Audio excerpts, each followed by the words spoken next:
జై శ్రీరామ్. మార్గశిర ఆరుద్ర నక్షత్రం కదా, ఆరుద్రాభిషేకం. ఆయన ఈశ్వరుడు కదా, ఆయన చల్లగుంటే అందులో ఉన్న మనం కూడా చల్లగా ఉంటామని, అందుకని ఇది రుద్రాక్ష జలంతో అభిషేకం చేస్తే ఒక ఫలితం. ఇవి మారేడు దళాలు కొయ్యాలి. వాడ పౌర్ణం ఉందంటే మారేడు దళాలు ఎప్పుడైనా ఎన్ని రోజులైనా వాడచ్చు. ఇవి మారేడు దళాలతో అభిషేకం చేస్తే ఒక ఫలితం.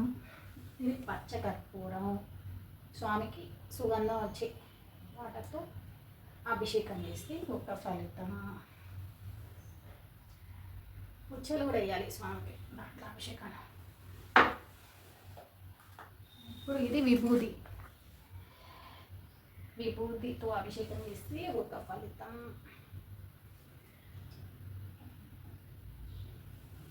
ఐశ్వర్యప్రదం విభూతితో అభిషేకం చేస్తే, నేను ఎన్ని అభిషేకాలు చేశాను, నేను ఆయనే అడుగుతాను, వేరే ఎవరిని అడగను. నా ఇష్టం ఏది శివయ్య అని అడుగుతాను. అక్కడ కూడా చూసారా, ఇదంతా తెల్లగా ఆయన శుభ్రంగా నీట్గా ఉంటే నాకు నచ్చింది. నా ఫలితం ఏమో కానీ ఆయన ఆ ఫలితాల కోసం ఆయన బాగోకపోతే,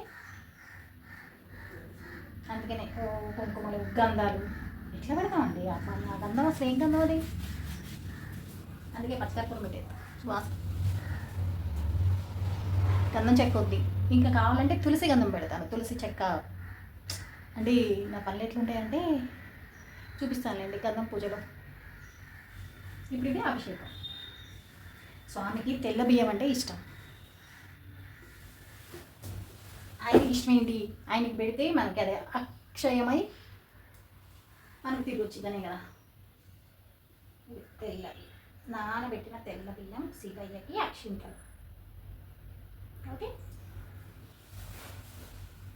అదే ఆయన్ని చూస్తూ ఉండాలి.